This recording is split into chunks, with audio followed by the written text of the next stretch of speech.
Hi everyone, thanks for being here. Good to see. Feels like friends. I hope you don't mind me calling you friends. Good to see friends here. And for those of you that are unseen or practicing with us after, welcome to you as well. So tonight is a topic that I find very interesting, and most people don't. When I say most people, I mean most people in Western mainstream culture, and that the topic is death and dying. I'm also a death doula and a life celebrant, and so and the Dharma is very full of teachings around dying and death and impermanence. It's saturated in these wisdoms and truths and insights. Uh, and in this, I'm always cautious of saying this culture because it's like, whose culture are you talking about exactly? Because it's definitely not all cultures. I'm talking about Western capitalist culture that has created an industry around death and dying and a profit industry. So that's what I'm talking about, and how separated we've come become from death and dying, and from that body care and presence with our loved ones after they have died and all of that. But it is changing, and we're reclaiming these ways and slowly educating people a little more about it. So the reason this topic is up for me is because on the weekend, on Sunday, we offered a Death Cafe here. I'll put the link to Death Cafe down below in the YouTube recording, and it's here in the Zoom chat. Um, and the Death Cafe is a global movement that you can read about the origins of it, but it's a free and it's just a gathering where there's no teaching and no agenda and no mm, selling and no all of these things. It's just creating a safe container, a brave container where people can come together and talk about dying and death. Um, yeah, they call it a death cafe. It might be more accurately called a dying cafe because most of our experience is really around the dying, fear of dying, the prolonged dying, the our relationship with um, anxiety about pain or suffering and dying, and what we call death. It kind of feels like a point in time, like it's kind of a briefer aspect of the dying process, which is happening right now. We're all dying. The main cause of death is being born. So uh, even that point at Death Cafe is what is death? Is that some moment you could point to? Where is it when the brain stops functioning? Is it when the heart stops? Is it when the lungs stop? Is it there's no really, the medical system has chosen a point where they can proclaim a death, but it still is also a process. Um, our dog recently died just this um, 2 weeks, not even 2 weeks ago. He was 15, and yeah, we had a couple hours with him afterwards, like to bring him home and lay with him and cuddle him and be with him before we were ready to bury him. And it feels like that was all part, like it just felt like this long process, not a point in time, really. So, to say a bit more about the Dharma and the importance of mindfulness of dying and death, My voice sounds extremely sexy tonight because I have a cold. I'm just really enjoying the sound of my voice. Oh my gosh, the things I say.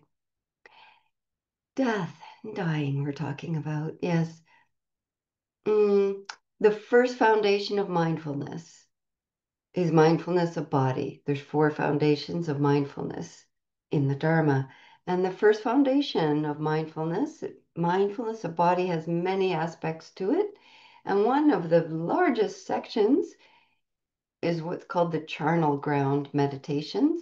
And there's, I think, 9 different practices just in that section. Um, that's probably another whole Dharma talk, but just to say that it's actually part of the first foundation of mindfulness. Mindfulness of body very much includes um, awareness of this body's impermanence and not clinging to its beautification and all of these things. Um, and there's 2 particular suttas or written teachings from the time of the Buddha called Maranasati suttas. There's number 1 and number 2. Marana means death and sati means mindfulness. Maranasati suttas. And this, the first one, Maranasati Sutta number 1, mindfulness of death, is a teaching where the Buddha is addressing the monks or monastics that are there practicing with him. And he says, mindfulness of death, when developed and pursued, is of great fruit and great benefit. It gains a footing in the deathless and has the deathless as its final end. Therefore, you should develop mindfulness of death. So just to backtrack on some of this now. Mindfulness of death when developed and pursued. Those very clear instructions to develop, to cultivate. That means to keep practicing it and keep growing and keep, um, and then as it says, pursued. There's a really strong energy in pursuing something. And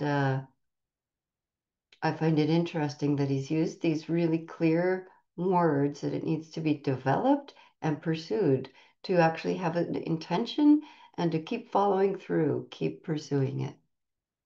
Um, you might attend a death cafe in your community. Check out on that website that I've linked. As I said, they're global and you can look on a map and zoom in to find ones near you or search. Um, or you could offer one yourself. So when it's developed and pursued, is of great fruit and great benefit. This is interesting to me. Why is it of great fruit and great benefit? I was recently supporting a person in their dying time, being supported with MAID, medical assistance in dying. And some of they were very much at peace and very ready and had been preparing a long time. Uh, but some of their family members were definitely not. And it seemed to me that there was such a great deal of suffering with the family members that were really resistant to talking about death with their loved one. This that was clearly coming up, and they were trying to prepare everybody and doing all this stuff, and they didn't want to talk about it. They didn't want to be there. They didn't want to come in after and do any attending. But to what it looked like to me, which I'm totally aware is subjective and I could be projecting all over it, but it seemed like they were experiencing a lot of suffering. And some of the other folks in the family that came in and mm, spent some time with their loved one after they had passed and said it was really helpful to do, really helpful for them. They said that and they tried to get the others to come, but they didn't want to.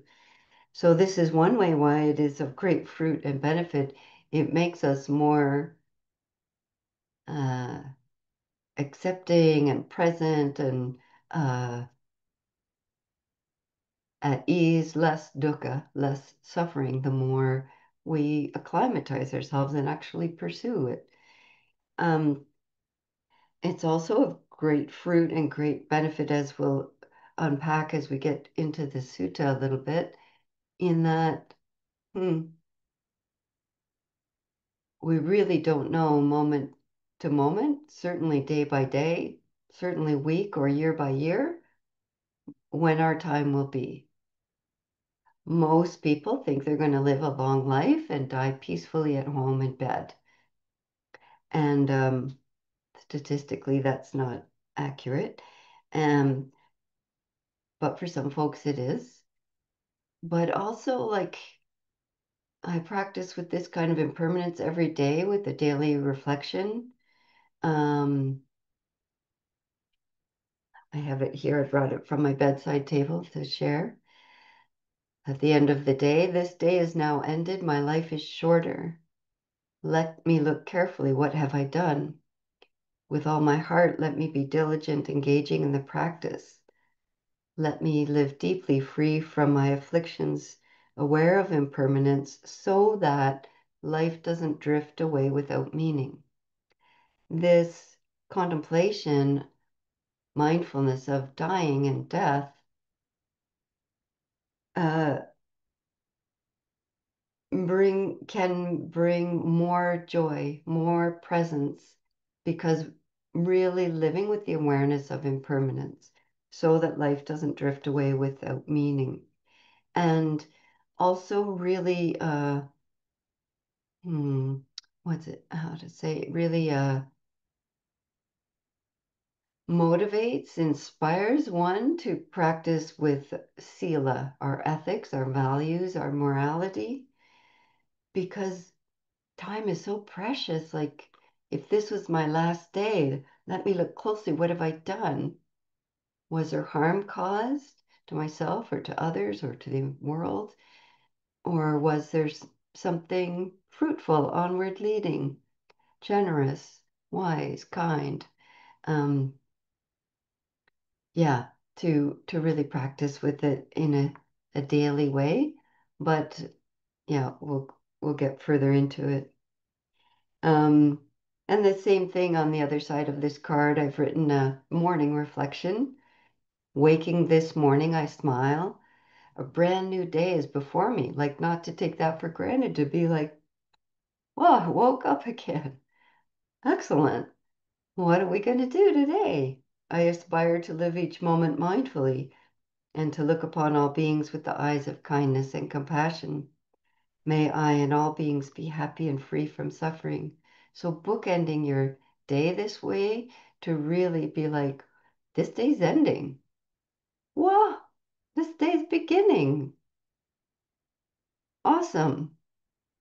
Uh, Now, in this sutta, I mean, I could go on about the benefits of this practice, but I won't. I'll try to get to this sutta. Um, the introduction is of great fruit and great benefit. It gains a footing in the deathless and has the deathless as its end. The deathless here, it's hard to say that without slurring, is a synonym for nibbana or nirvana in Sanskrit. Nibbana, which means the extinguishing, the final extinguishing of the flames of becoming, where the Buddha attained nibbana, complete awakening and freedom from dukkha. So it's saying mindfulness of death is a gains of footing in Nibbana and has Nibbana as its final end. Worth pursuing. Okay, so he's addressing these monks, and so he says, one of the monks speaks up and says, I already developed mindfulness of death. And how do you develop mindfulness of death? The Buddha asks. And it's similar to what I was sharing here. He says, I think, oh, that I might live for a day and night, that I might attend to the Buddha's instructions. I would have accomplished a great deal. This is how I develop mindfulness of death. That just thinking of one day, if I have one day and night, that will be enough time to really be ardent and pursue this and develop it, and that will be of great fruit and benefit.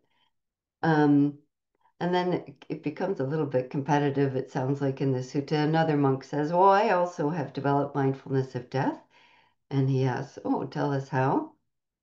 Well, I think, oh, that I might have just a day, not even a day and a night, a day that I might attend to these Buddha's instructions.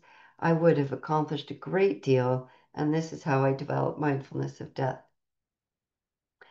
The third monk says, oh, I too develop mindfulness of death. And he asks, how? I think, oh, that I might live for just the interval that it takes to eat a meal, that I might attend to the Buddha's instructions, then I would have accomplished a great deal. So he's saying this, or they are saying just the span of one meal will be fruitful time for me to practice mindfulness of dying and death. The fourth monk says, oh, that I might live for the interval it takes to swallow, having chewed up four more morsels of food. Four morsels or bites of food, that long is all that is helpful for me to practice. And the fifth one says, oh, that I might live for the interval it takes to swallow, having chewed up one morsel of food. That I might attend to these instructions, I will have accomplished a great deal. So one bite of food. Aware in that one bite of food. The last monk says, I also develop mindfulness of death. I think, oh, that I might live for the interval that it takes to breathe out after breathing in, or to breathe in after breathing out, that I might attend to the Blessed One's instructions. I would have accomplished a great deal. This is how I developed mindfulness of death. When all this was said and the 6 monks had chimed in with their practice, the Buddha says, whoever develops mindfulness of death thinking, that I'll have a day and a night, or that I'll have just one day, or that the period of time it takes to have a meal, or to have 4 morsels, 4 bites of food, these are said to dwell heedlessly. That means unmindfully, not mindfully. They develop mindfulness of death slowly. But the last 2 that practice mindfulness of death with one bite of food, with one in-breath or an out-breath, these ones are said to dwell heedfully, mindfully. They develop mindfulness of death acutely for the sake of ending the effluents. The effluents are greed, hatred, and delusion, in short. The root defilements or core, what's a nicer word than defilements? Hindrances, that's too soft. Greed, hatred, and delusion, that's what it means. And so The Buddha says, therefore, you should train yourselves this way to practice acutely with each bite of food. How often are we just eating a bite of food without having a conversation, without watching something, without reading something, without multitasking in some way? But like on a retreat, we do this, right? Where you're not talking, you're not distracted in other ways. After a few days, you really start to slow down. On a long retreat, it's hilarious. Like on a 3-month silent retreat, people get really slow. Like it's a little funny, but it's also a beautiful practice when you're doing it. But to watch, it's a little funny to be watching. Slowly, they put it down, they chew and chew and chew. But they're really in this super present practice. Um, but there's a middle ground in there at home. Like, can we just be with one morsel of food? Usually, I call it locked and loaded. We're chewing one mouthful and the fork is poking around getting the next one ready. We're more looking at the next bite than tasting this one. But to practice, what does it mean to practice mindfulness of dying and death while eating one morsel of food?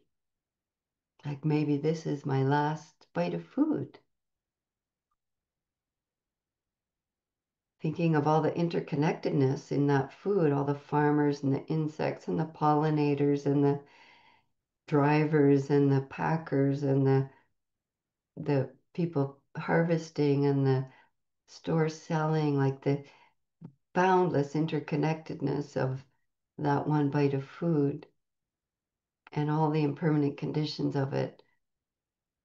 And then to practice with a breath, of course, of course.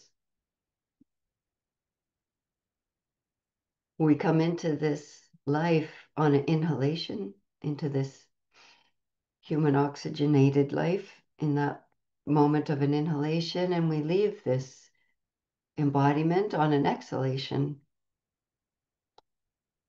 uh, and breath by breath, born and dying, born and dying, breath by breath, beginning, existing, passing, moment by moment. That's the truth of it. And even more so, there isn't even a point of born, a point of death, or a point of a beginning of a breath or an end of a breath. It's actually just like constantly flowing, changing everything. In the Maranasati Sutta number 2, I won't read you this one because it might be disturbing for some, but this person, is it the Buddha speaking? Yes, the Buddha is speaking. And he's talking again about mindfulness of death. And that same introduction, when it's developed and pursued, is of great fruit and great benefit and can lead to the final unbinding, nibbana. And he talks about um, a monk as the day is ending and night begins, the monk reflects on the many possible causes of my death in this night. This is in, a jungle, and there's all kinds of possibilities, which I will spare you. Um, but they go through this kind of mindfulness of, yeah, that's possible. Um, and then the next thought, which is so important, is the monk should then investigate, are there any unskillful um, mental qualities unabandoned in me? The greed, hatred, and delusion. Is there, I might die tonight. It, what, what's, what's up? What needs attention? What needs skillfulness? Is there a lot of greed, hatred, and delusion? And when and then if he they say if they realize there are unskillful mental qualities unabandoned, that would be an obstruction for me were I to die tonight. And then one should put for extra desire, effort, diligence, endeavor, undivided mindfulness, and alertness for the abandoning of these very same unskillful qualities. Did you get that list?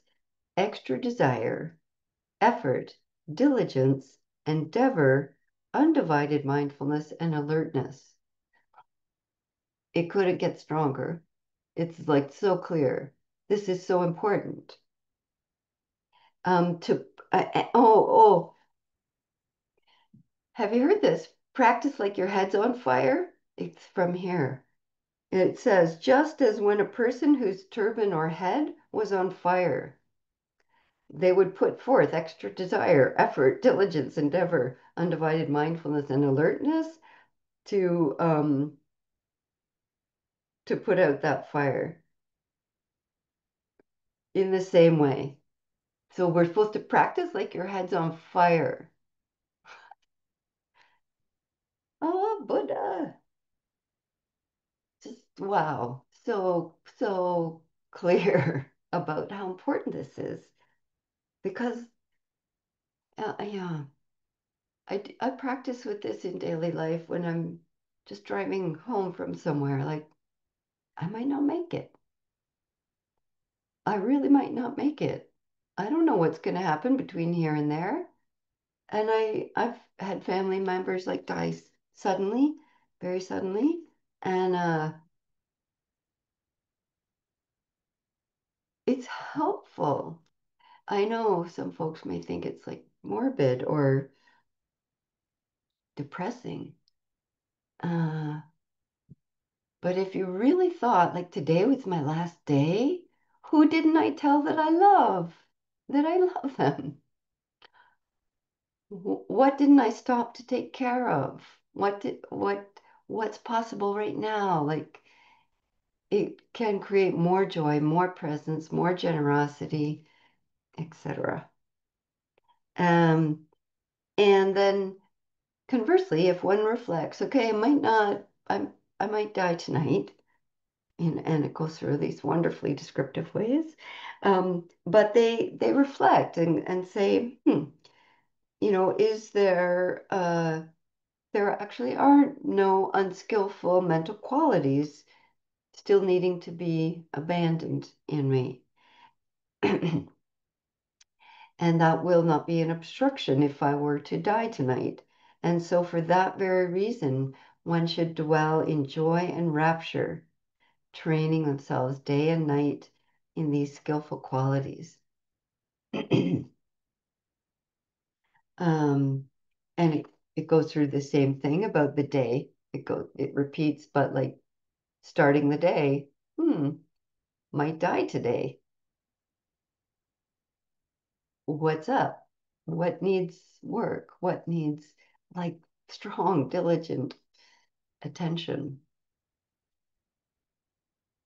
Um, there's lots to say about this topic, so I'm just pausing to see if there's more that needs to be said. Hmm. No, I think that's enough. Um, yeah, it's a good thing I didn't put it in the email, right? What we're talking about tonight. I don't know. Would you be here?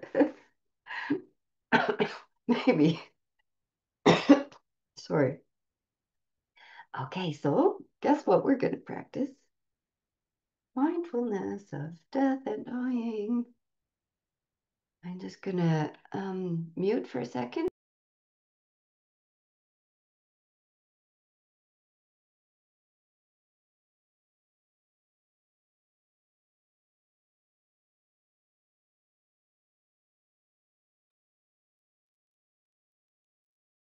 Hmm.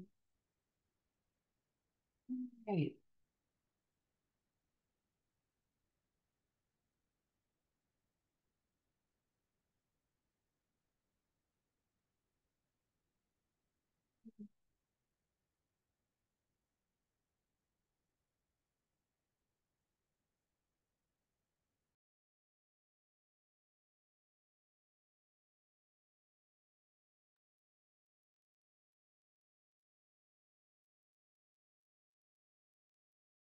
So with that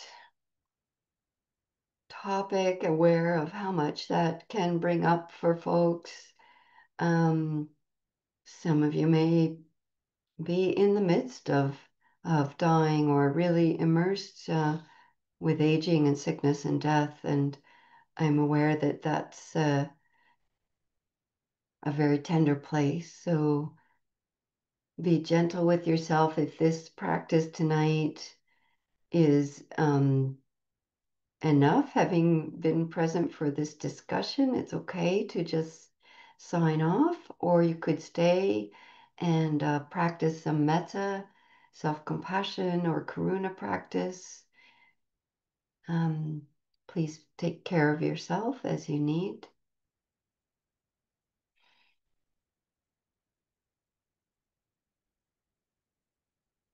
And as you're settling into your posture, mm, taking care that you've invited in some physical supports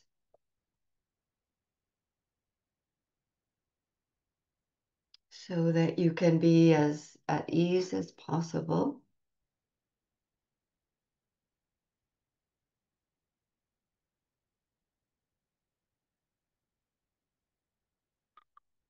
See if you need any other adjustments or movements or sighing breaths as you settle down.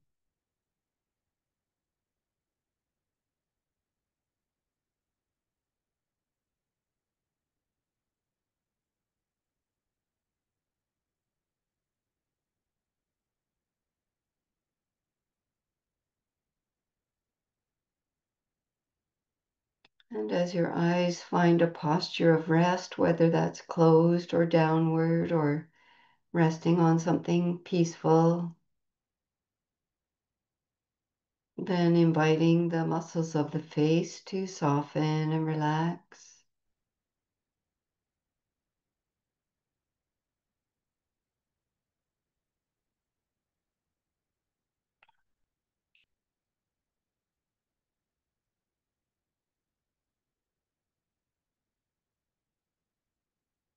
And feeling the muscles of the neck across the shoulders into the upper back, lengthening as the shoulders drop down.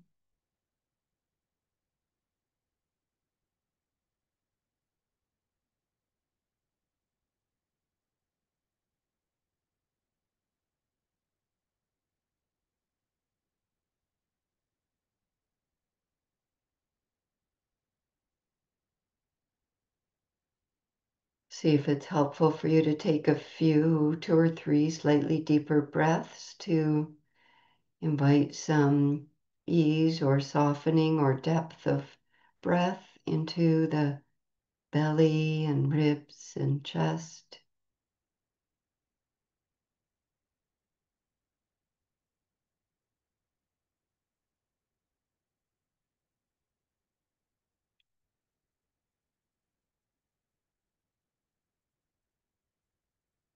I like to practice with a soft belly meditation of just checking in with the deep inner layers of the abdomen and noticing if there's tension or activation there, seeing if some softness and space can be felt,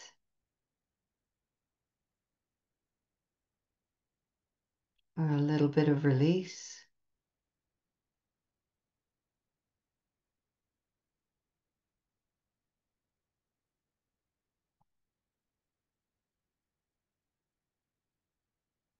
And now feeling the heaviness, the groundedness of the lower body, where the hips and buttocks, legs, and feet are touching the support that you're on.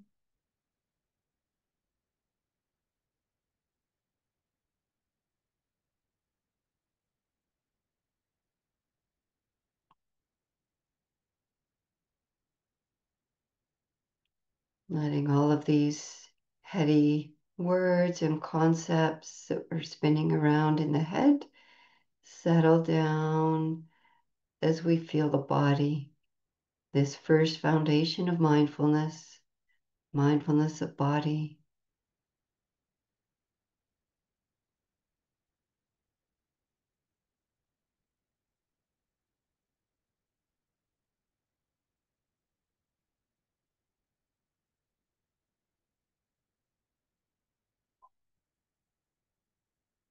And just letting awareness be like a sphere of awake awareness around the whole body, in which we can feel different arisings and passings of sensations of temperature, pressure, texture, contact, pulse, vibration.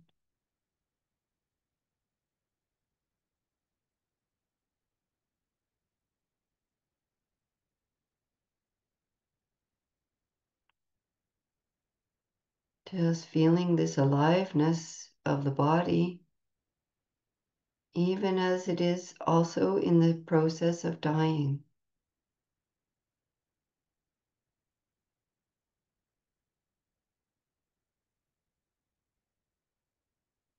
Everything is tingling and flowing and pulsing, arising and passing.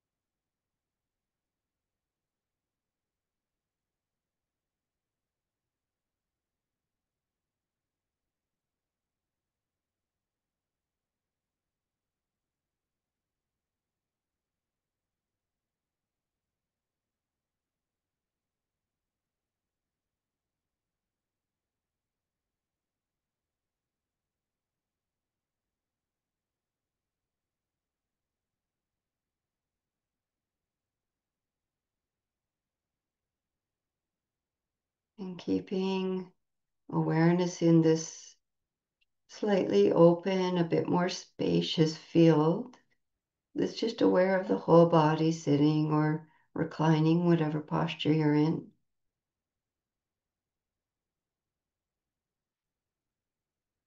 In this field of awareness, without being too tight, you're feeling the sensations that we know as sensations of breathing in and breathing out. We can just keep it open and spacious and light. Breathing in and breathing out is happening.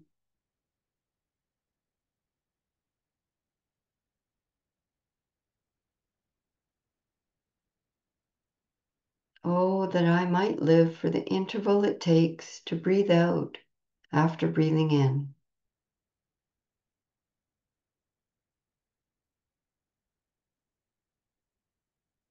or to breathe in after breathing out.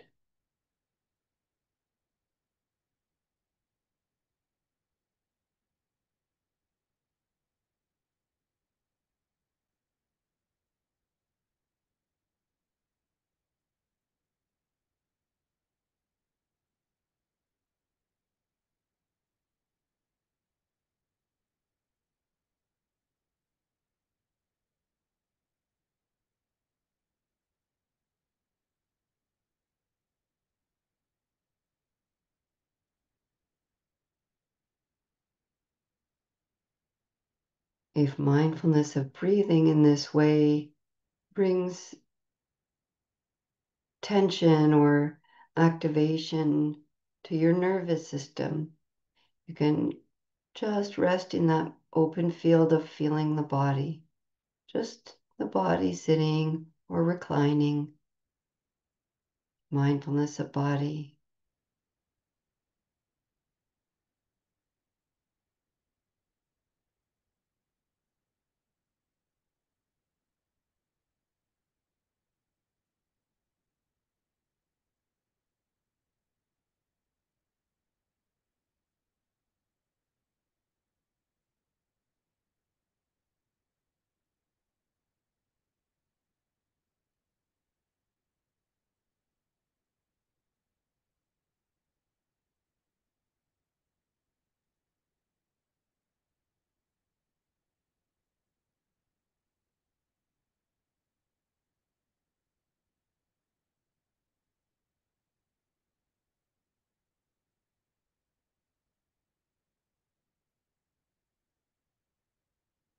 And as I know, I still have greed, hatred, and delusion within my mental qualities.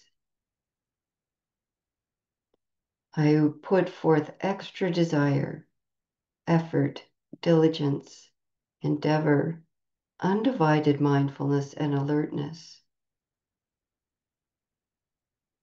breath by breath.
Moment by moment, practicing as if your head was on fire,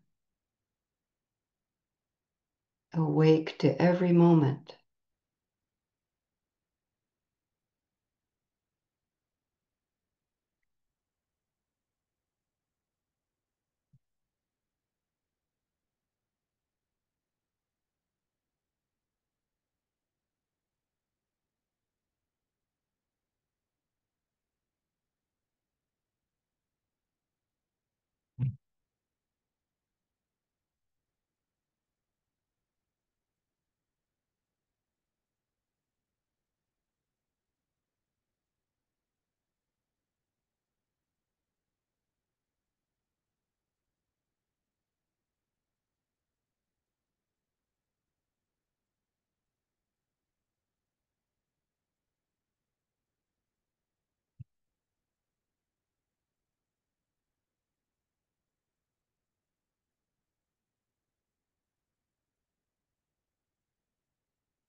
And if upon investigation you find that you have no unskillful mental qualities that need to be abandoned, you still train day and night, dwelling in joy and rapture.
If any dullness has slipped in, or wandering or ruminating, draw up that energy, that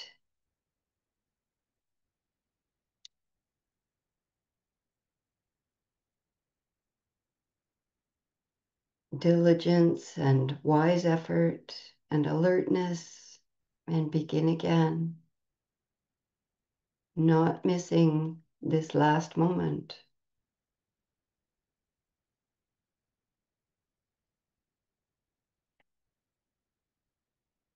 And then really awakening to the birth of this next moment if we've managed to live to this next moment.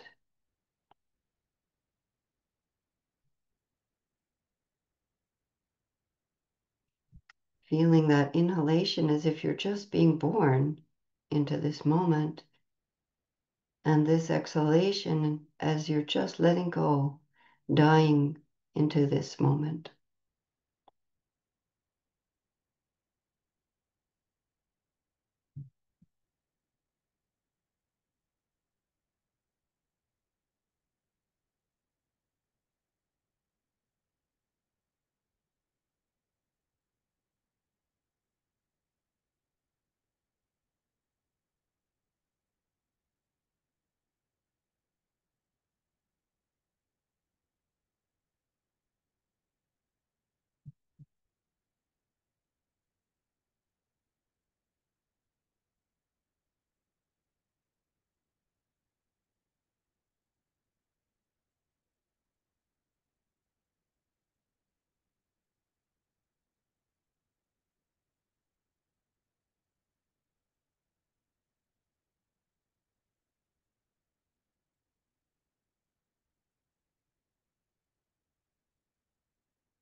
Life and death are of supreme importance. Time passes quickly and opportunity is lost. Let us awaken. Awaken. I will not squander my life.